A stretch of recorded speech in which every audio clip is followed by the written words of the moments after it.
Hello friends, कैसे हैं आप। तो welcome to Shashi Sharma PhD YouTube channel. तो आज हम डिस्कस करने वाले हैं, मैंने आपको लास्ट वीडियोस में बेसिक टर्म्स ऑफ अकाउंटिंग में काफ़ी कुछ चीज़ों का मीनिंग बता दिया था। तो आज हम डिस्कस करेंगे असेट्स के असेट्स क्या होती हैं और उनकी क्लासिफिकेशन क्या है, यानी कौन कौन सी असेट्स हम किन भागों में उसको क्लासिफाइड करते हैं। ठीक है, तो पहले समझेंगे कि असेट क्या है। ठीक है, उसके बाद उसकी क्लासिफिकेशन को हम डिस्कस करेंगे। ओके, तो चलिए शुरू करते हैं। तो सबसे पहले कि भाई असेट होती क्या है। असेट्स हम बिजनेस में कई वर्ड हमने पहले भी हमने जो वीडियोस यूज की बनाई थी उनमें डिस्कस किया था कि असेट्स होती हैं, लाइबिलिटीज होती है, कैपिटल होती है। तो लाइबिलिटीज और कैपिटल हम पिछली वीडियोस में डिस्कस कर चुके हैं। आज डिस्कस करेंगे असेट्स। तो बेसिकली असेट्स होती क्या है भाई, इसको हिंदी में बोलते हैं हम संपत्ति।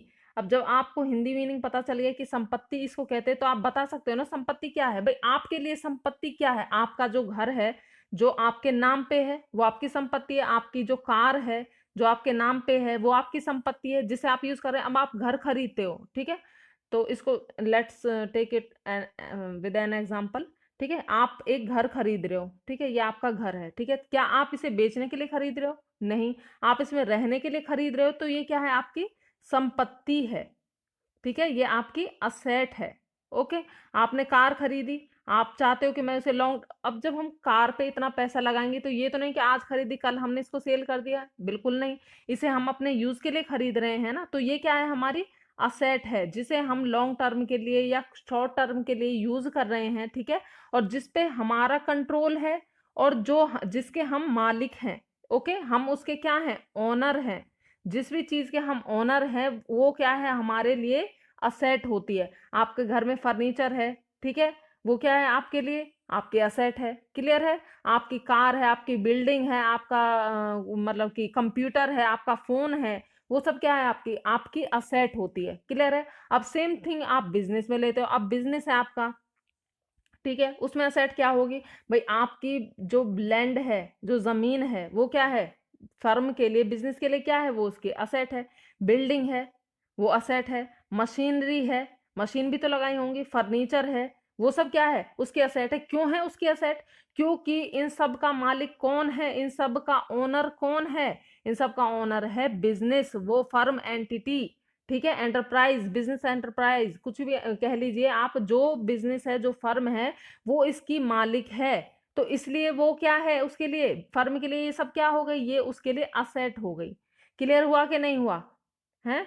अच्छा, इसमें एक चीज और समझ लीजिए भाई, ये इनकी मालिक है, ठीक है, और ये इनको कंट्रोल करती है भाई, इनको किस टाइम के लिए, कितने टाइम के लिए, कैसे यूज करना है, ये सब कौन कौन कंट्रोल करता है भाई, फर्म ही कंट्रोल करती है इन सब चीज की। तो दो बातें हुई, एक तो ये इनकी ऑनर है, दूसरा ये इनको कंट्रोल करती है, और तीसरा ये इन्हें लॉन्ग टर्म के लिए या शॉर्ट टर्म के लिए इन चीजों को यूज करने वाली है, इसलिए ये क्या होती हैं, इसकी असेट होती हैं। क्लियर हुआ कि नहीं हुआ।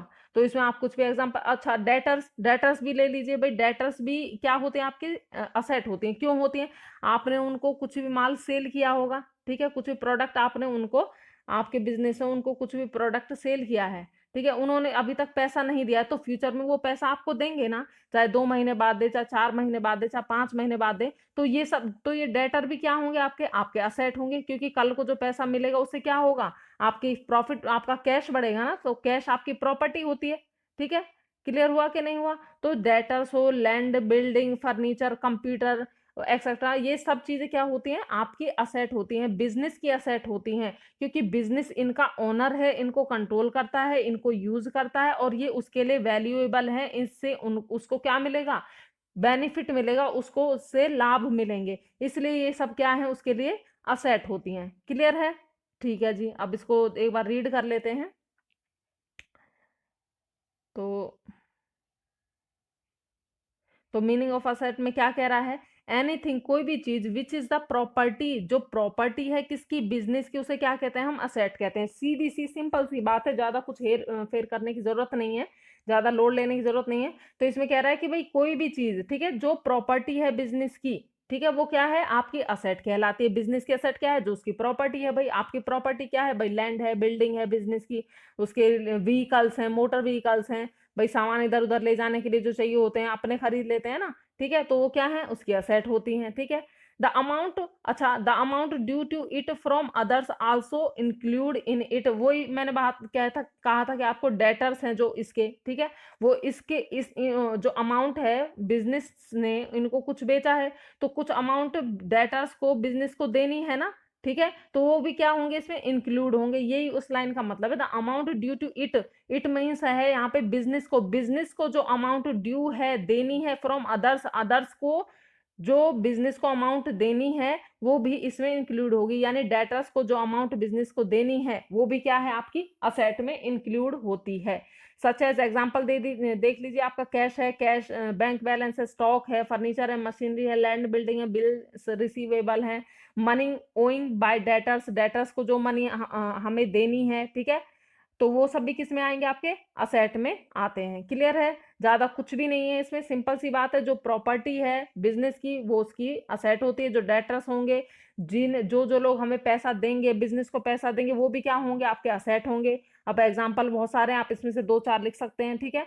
अब इसकी एक डेफिनेशन देख लो, फिनी एंड मिलर के हिसाब से है, assets are future economic benefits, assets क्या है, फ्यूचर के इकोनॉमिक आर्थिक बेनिफिट्स होते हैं, ठीक है। मैंने बता दिया था ना कि फ्यूचर में इससे हमें लाभ मिलेगा, हम लॉन्ग टर्म यूज के लिए इन्हें खरीदते हैं, बिजनेस जो भी प्रॉपर्टी है, जो भी असेट है, वो लॉन्ग टर्म यूज के लिए खरीदता है, तो फ्यूचर उससे बेनिफिट होगा हमें। एंड द राइट ऑफ विच, और जिसका राइट किस चीज का, प्रॉपर्टी का या असेट का या जो भी चीज है उसका राइट किसके पास है, right of which are owned और कंट्रोल्ड बाय एन ऑर्गेनाइजेशन या इंडिविजुअल। अब बिजनेस है, या तो वो एक आदमी का होगा या फिर बहुत सारे उसमें ओनर्स होंगे, मिलकर साझेदारी कर लेते हैं, ठीक है, मिलकर एक बिजनेस कर लिया, तो उसका जो ओनर है, यानी कि उसका जो हक है, जो मालिक है, या फिर उसका कंट्रोल जो करने वाला है वो कौन होगा, या तो एक ऑर्गेनाइजेशन होगी या एक इंडिविजुअल होगा, ठीक है। क्लियर है, तो एक बार इसको दोबारा से देख लेते हैं।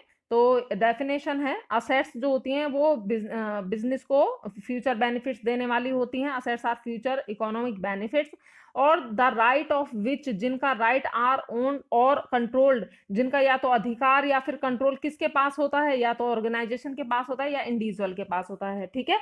क्लियर है, बहुत ही इजी है, ठीक है।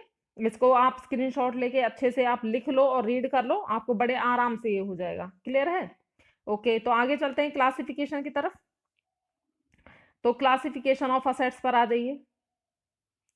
ओके, क्लासिफिकेशन ऑफ असेट्स, अब पहला होता है आपके नॉन करंट असेट्स, उनको हम फिक्स्ड असेट्स भी बोल देते हैं। बेसिकली 3 टाइप्स की होती हैं, जो आपकी असेट्स होती हैं, करंट असेट्स होती है, नॉन करंट असेट्स होती है, और एक होती है फिक्टिशियस असेट्स, जिसे हम नॉमिनल असेट्स भी बोल देते हैं। एक एक करके हम इसको डिस्कस करेंगे। पहले लेते हैं नॉन करंट असेट्स को, हम फिक्स्ड असेट आ जाए या नॉन करंट असेट्स आ जाए, सेम ही है, कोई इसमें डिफरेंस करने की जरूरत नहीं है, आपको सेम ही आंसर उसमें लिखना है। क्लियर है, तो इसको एक बार रीड करते हैं। नॉन करंट असेट्स क्या होते हैं, the assets which are held for continued use in the business, जो बिजनेस में कंटिन्यू यूज के लिए खरीदी गई हैं, वो क्या है, वो प्रॉपर्टी क्या होगी, वो लॉन्ग टर्म असेट होगी, या फिर फिक्स असेट होगी, या फिर नॉन करंट असेट होगी। फॉर लॉन्ग टर्म यूज के लिए, या 1 साल, 2 साल, 5 साल, कितने भी साल के यूज के लिए वो उसने खरीद, जैसे उसने खरीदी मशीनरी खरीदी आपने, क्या आप इसे आज खरीदेंगे और कल बेच देंगे, नहीं जी, आप इससे प्रोडक्शन बनाएंगे, उसे बेचेंगे, प्रोडक्ट बनाएंगे, उसे बेचेंगे, इसे लॉन्ग टर्म के लिए यूज करेंगे। जब इतना आपने इन्वेस्ट किया है, सस्ती मशीनरी नहीं आती है, 10 लाख, 20 लाख, 1 करोड़, जितने भी आपने उसमें खर्च किए हैं, तो आप लॉन्ग टर्म यूज करेंगे ना उसको। And are not meant for sale, और वो सेल करने के पर्पज से नहीं खरीदी जाती हैं, उन्हें हम क्या कहते हैं, फिक्स्ड असेट कहते हैं। फिक्स्ड असेट वो होती हैं जो लॉन्ग टर्म यूज के लिए खरीदी जाती हैं, ठीक है, कंटिन्यू उनका यूज होता है, और सेल उनकी नहीं की जाती, यानी सेल करने के पर्पज से वो नहीं खरीदी जाती हैं, वो कंटिन्यू यूज के लिए खरीदी जाती हैं, तो क्या होंगी, आपकी नॉन करंट असेट्स होंगी या फिक्स्ड असेट होंगी। अब आप बताइए इसके एग्जांपल, अभी हमने ऊपर लिए थे ना बहुत सारे एग्जांपल असेट्स के, तो उनमें से फिक्स्ड असेट में कौन सी आ जाएगी, आपका फर्नीचर आ जाएगा, plant machinery, computer, land building, motor vehicles, ये सब किस में आ जाएंगे, आपके ये सब आ जाएंगे आपके फिक्स्ड असेट में, क्योंकि ये लॉन्ग टर्म यूज के लिए खरीदे जाते हैं, सेल करने के लिए नहीं खरीदे जाते हैं, ठीक है। क्लियर है, एक बार इसको अच्छे से रीड कर लेते हैं। The assets which are held for continued use in the business for long term use ठीक है, लॉन्ग टर्म यूज के लिए जो खरीदी गई हैं, कंटिन्यू यूज के लिए खरीदी गई हैं, are not meant for sale, और जो सेल करने के लिए पर्पज से नहीं खरीदी गई हैं, such as plant machinery, computer, furniture, land and building. Okay okay. तो अब जो आपकी फिक्स्ड असेट्स हैं, इनको भी दो भागों में बांट दिया जाता है, इनको भी दो भागों में हम डिस्कस करेंगे, ठीक है। एक होते टेंजिबल और एक होते इनटेंजिबल। हिंदी में टेंजिबल को, हिंदी वाले देख लो, हिंदी में टेंजिबल को बोलते हैं मूर्त और इसको बोलते हैं अमूर्त, इंटेंजिबल को, ठीक है। मूर्त और अमूर्त, टेंजिबल इंटेंजिबल, क्लियर है। तो ये क्लास पहले असेट्स को क्लासिफाइड किया है फिक्स्ड असेट में, ठीक है, नॉन करंट असेट्स बोल लो या करंट असेट्स, दूसरा हो गया, तीसरा हो गया फिक्टिशियस या नॉमिनल असेट्स, ठीक है। अब सिर्फ फिक्स्ड असेट को दो भागों में क्लासिफाई किया गया है, कौन कौन से, टेंजिबल और इंटेंजिबल, क्लियर है।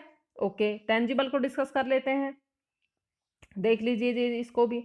टेंजिबल असेट्स क्या होती है, ठीक है, those assets which can be seen, जिन्हें देखा जा सकता है और छुआ जा सकता है, टच किया जा सकता है, वो टेंजिबल असेट्स होती हैं। बहुत इजी है, जिसे आप छू सकते हो, फोन है आपका, आप छू सकते हो जी, छू सकते हैं, देख सकते हो, देख सकते हैं, तो ये क्या है, आपकी टेंजिबल असेट्स है। कार है, देख सकते हो, छू सकते हो, तो टेंजिबल असेट्स है। बिल्डिंग है, देख सकते हैं, छू सकते हैं, तो टेंजिबल असेट है, ठीक है। लैंड, बिल्डिंग, फर्नीचर, जो भी चीज आप देख सकते हो, छू सकते हो, वो असेट क्या होगी आपकी, टेंजिबल असेट्स में। फिक्स्ड असेट तो ये है ही, लेकिन टेंजिबल भी है, ठीक है। क्लियर हुआ कि नहीं हुआ, फिक्स्ड असेट का एक भाग हो गया टेंजिबल। तो ये टेंजिबल असेट वो होती है जिसे हम सीन कर सकते हैं और टच कर सकते हैं, वो आपके टेंजिबल असेट्स है। Okay, easy. ओके, तो such as land, building, furniture, computer, motor vehicle, etc, और भी आप एग्जांपल दे सकते हो इसमें, ठीक है। आगे आ जाए इंटेंजिबल, अमूर्त संपत्ति कौन सी होती है, इंटेंजिबल। अब जब टेंजिबल होगी जिसे देख सकते हैं, छू सकते हैं, तो इंटेंजिबल कौन सी होगी, जिसे हम देख नहीं सकते, जिसे छू नहीं सकते, जिसे महसूस नहीं कर सकते, उसे इंटेंजिबल असेट्स कहते हैं। The assets which can not be seen and felt, जिसे देखा नहीं जा सकता और महसूस नहीं किया जा सकता, उसे इंटेंजिबल असेट कहते हैं। एग्जाम्पल क्या हो जाएंगे इसके, जैसे गुडविल है। अब गुडविल क्या होती है, देखिए एक बिजनेस है, ठीक है, लोग उसे बहुत ज्यादा पसंद कर रहे हैं, उसका कोई भी प्रोडक्ट अचानक से कंपनी में मार्केट में आता तो उसे लोग फटाफट से खरीद लेते कि हाँ भाई इस कंपनी का प्रोडक्ट तो अच्छा ही होगा। तो ये क्या है, उसकी गुडविल है, उसके उसके ऊपर विश्वास है लोगों का, उसके प्रोडक्ट के ऊपर, उसके ब्रांड के ऊपर विश्वास है लोगों का, तो ये क्या है, उसकी गुडविल है, ठीक है। गुडविल को हम देख नहीं सकते, छू नहीं सकते हैं, ठीक है। कॉपीराइट है, भाई उसने कोई प्रोडक्ट निकाला है या कोई भी चीज, कोई भी काम करने का उसके पास कॉपीराइट है, तो उसे हम देख नहीं सकते, छू नहीं सकते। ट्रेडमार्क है, ट्रेडमार्क होते हैं कंपनी के, अपने लोगो बना लेती हैं, जैसे भाई हिंदुस्तान लीवर का है, ठीक है, और आपका टाटा मोटर्स का है, ठीक है, अलग अलग लोगो होते हैं, उसे हम देख नहीं सकते, छू नहीं सकते। कंप्यूटर सॉफ्टवेयर है, कंप्यूटर को हम देख सकते हैं, बट कंप्यूटर सॉफ्टवेयर को यानी हार्डवेयर को तो हम देख सकते हैं, छू सकते हैं, वो क्या हो गया, टेंजिबल हो गया। लेकिन कंप्यूटर का जो सॉफ्टवेयर है, जिसे हम ना देख सकते हैं ना छू सकते हैं, वो क्या है, इनटेंजिबल है, ठीक है। क्लियर है, एक बार रीड कर लेंगे। The assets which can not be seen and felt are called intangible assets such as goodwill, copyright, trademark, computer software. तो टेंजिबल जिन्हें देख सकते हैं, छू सकते हैं, इंटेंजिबल जिन्हें ना देख सकते हैं, ना महसूस कर सकते हैं, ना छू सकते हैं। और ये दोनों भाग किसके हैं, ये दोनों क्लासिफिकेशन थी फिक्स्ड असेट की, जिसे हम लॉन्ग टर्म यूज के लिए खरीदा है, सेल करने के लिए नहीं खरीदा है, ठीक है। और ये क्या है, बिजनेस के लिए असेट होती हैं। अब आ जाइए सेकंड पर। सेकंड आपका करंट असेट्स।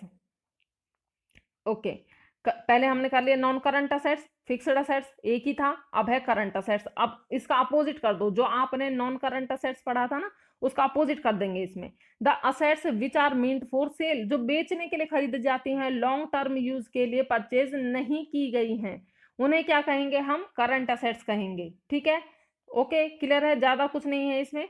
या फिर हम ऐसे कह सकते हैं विच आर एक्सपेक्टेड, जिन्हें हम एक्सपेक्ट कर रहे हैं कि वो कन्वर्ट हो जाएंगे into cash with in 1 year, एक ईयर के अंदर, ठीक है। वो किस में, हमें उनसे क्या मिल जाएगा, कैश मिल जाएगा उससे, ठीक है, तो वो क्या होती हैं, करंट असेट्स होती हैं। जैसे भाई आपके डेटर्स हो गए, आपने उनको सेलिंग की थी, उन्होंने उधार परचेज किया था, ठीक है, तो वो आपके क्या हो गए, डेटर्स हो गए, उन्हें आपको पैसा देना है 1 साल के अंदर, ज्यादा से ज्यादा 1 साल के अंदर वो आपको पैसा दे देंगे जो डेटर्स हैं, ठीक है, तो वो क्या होंगे, आपके करंट असेट्स में आ जाएंगे। ठीक है, स्टॉक है आपका, आपके पास स्टॉक पड़ा हुआ है, अब कितने दिन तक, क्या 1 साल तक एक कंपनी एक चीज का स्टॉक रखेगी भाई, अगले साल तो फिर वो पुराना हो जाएगा, कोई उसको नहीं खरीदेगा। ठीक है, नए नई नई प्रोडक्ट जो है वो मार्केट में बिकते हैं, पुरानों को कोई नहीं खरीदता है। ठीक है, तो इसलिए जो स्टॉक है वो भी जल्दी से जल्दी क्या हो जाएगा, मार्केट में चला जाएगा, बिक जाएगा, उसके बदले में कैश आ जाएगा, तो इसलिए वो भी क्या है, आपका करंट असेट्स है। बिल्स रिसीवेबल वो होते हैं, जैसे हमने उधार माल बेचा है किसी को, ठीक है, तो हम उनको एक बिल बना के दे देते हैं, ठीक है, तो वो क्या होता है, बिल्स रिसीवेबल होता है कि भाई इस बिल से हमें पैसा मिलेगा। क्लियर है, इसको हम आगे डिस्कस करेंगे बिल्स रिसीवेबल को, अभी आप बस शॉर्ट में देख लीजिए इसको, तो एक बार रीड कर लेंगे। The assets which are meant for sale are called current assets. भाई जो करंट असेट्स वो होती हैं जो सेल करने के लिए होती हैं हमारे पास, ठीक है, जल्दी से जल्दी हम उनको सेल कर देंगे और पैसा ले लेंगे, या फिर जिन्हें हम 1 साल के अंदर क्या कर लेंगे, कैश में कन्वर्ट कर देंगे, जैसे कि डेटर्स हो गया, स्टॉक हो गया, बिल्स रिसीवेबल हो गया, एक्सेट्रा। क्लियर है, तो नॉन करंट हो गया, करंट हो गया। नॉन करंट या फिक्स्ड में दो टाइप थे, टेंजिबल और इंटेंजिबल। ओके, अब आ जाइए थर्ड पर, आप नॉमिनल या फिक्टिशियस कुछ भी बोल सकते हैं इसको आप। ठीक है, नॉमिनल या फिक्टिशियस असेट्स कौन सी होती हैं, the assets 1 minute, the assets from which no further benefit can be derived.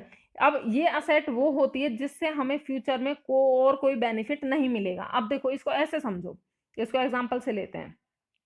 भाई ये कंपनी है, इसका कोई भी प्रोडक्ट है, ठीक है ना, ये बनाती है, आपका शैम्पू बनाती है या शूज बनाती है, कुछ भी बनाती है ये, ठीक है ना, शर्ट बनाती है, टी शर्ट बनाती है, या फोन बना रही है, चलो फोन ले लेते हैं, फोन बना रही है ये, ठीक है। अब इसे फोन को बेचने के लिए, ठीक है, क्या करना पड़ेगा, एडवर्टाइजमेंट करना पड़ेगा कि नहीं करना पड़ेगा। अब एडवर्टाइजमेंट में बहुत पैसा खर्च होता है, बहुत ज्यादा इन्वेस्टमेंट उस पर करना पड़ता है, इसने खर्च कर दिए 1 करोड़ रुपए। ठीक है, 1 करोड़ रुपए इसने खर्च कर दिए। अब बिजनेस भी बड़ा है, 1 करोड़ रुपए थोड़ा तो नहीं होता है। अब ये चाहती है कि भाई अगर मैं इस 1 करोड़ रुपए को 1 साल के अंदर पे कर दूं या फिर अपने एक्सपेंसेस में दिखा दूं, तो मेरे क्या हो जाएंगे, प्रॉफिट जो है वो कम हो जाएगा। ठीक है, प्रॉफिट कम होगा तो जो इसके शेयर होल्डर्स होंगे उनको डिविडेंड कम मिलेगा, डिविडेंड कम मिलेगा तो वो इसके शेयर्स को बेचना शुरू कर देंगे, शेयर को बेचेंगे तो इसकी गुडविल कम हो जाएगी, इसके शेयर का जो प्राइस है वो डाउन चला जाएगा। तो इसलिए ये कंपनी क्या डिसाइड करती है कि मैं इस 1 करोड़ रुपए को 1 साल के अंदर रिटर्न ऑफ ना करूंगी, एक्सपेंसेस में नहीं दिखाऊंगी, बल्कि मैं इसे 10 साल के अंदर एक्सपेंसेस में दिखाऊंगी, यानी कि हर साल में इसका एक भाग, यानी थोड़ा थोड़ा करके 10-10 लाख रुपए में हर साल इसका रिटर्न ऑफ करूंगी, प्रॉफिट में से उसको काटती रहूंगी, ये कंपनी डिसाइड करती है। ठीक है, तो जब ये डिसाइड करती है, अब इसने ये डिसाइड कर दिया भाई 1 करोड़ रुपए है ये आपका, ठीक है, ये इसने डिसाइड कर लिया मैं 10 साल के अंदर इसको क्या करूंगी, रिटर्न ऑफ करूंगी, तो 10 से इसको डिवाइड कर देंगे तो 10 लाख रुपीज ये 1 साल में रिटर्न ऑफ करेगी। तो बाकी का जो 90 लाख रुपीज होगा, फर्स्ट ईयर में इसने 10 लाख रुपीज एक्सपेंसेस में दिखा दिया, प्रॉफिट एंड लॉस अकाउंट से काट दिया, ठीक है ना, बचे कितने, 90 लाख रुपीज। इन 90 लाख रुपीज को ये क्या कर रही है, अपनी असेट्स में दिखाती है बैलेंस शीट के अंदर, ये इसको प्रॉपर्टी मानकर चलती है। वास्तव में ये प्रॉपर्टी होती नहीं है, असेट होती नहीं है, पर इसको माना जाता है नाम मात्र, इसलिए इसको काल्पनिक फिक्टिशियस या फिर नाम मात्र नॉमिनल असेट कहा जाता है। क्लियर हुआ कि नहीं हुआ, मींस ये असेट है नहीं, सिर्फ इसको माना जा रहा है, नाम मात्र की है, क्योंकि ये क्या करेगी, इनको धीरे धीरे इनको कवर करती रहेगी और धीरे धीरे जैसे करते जाएंगे तो ये असेट्स कम होती चली जाएगी, अगले साल ये 80 लाख की हो जाएगी और हम फिर 10 लाख क्या कर देंगे, प्रॉफिट एंड लॉस अकाउंट से काट देंगे। क्लियर हुआ कि नहीं हुआ, ठीक है। जैसे कि एडवर्टाइजमेंट पर हम जो एक्सपेंडिचर कर रहे हैं वो रिटर्न ऑफ नहीं हुआ है, तो ये इसका एग्जांपल इसने दे दिया है। It will shown on the asset side of the balance sheet, ये मैंने आपको बता दिया है कि बैलेंस शीट में इसको असेट साइड में दिखाते हैं और इसको कहाँ ट्रांसफर करते हैं, over a period of time, धीरे धीरे इसको पीरियड ऑफ टाइम में किसमें, प्रॉफिट एंड लॉस अकाउंट में भी ट्रांसफर करते रहते हैं। ठीक है, तो ये आपकी नॉमिनल और फिक्टिशियस असेट्स होती हैं। आई होप कि आपको समझ में आया होगा। ठीक है, तो मिलते हैं नेक्स्ट वीडियो में, तब तक के लिए बाय।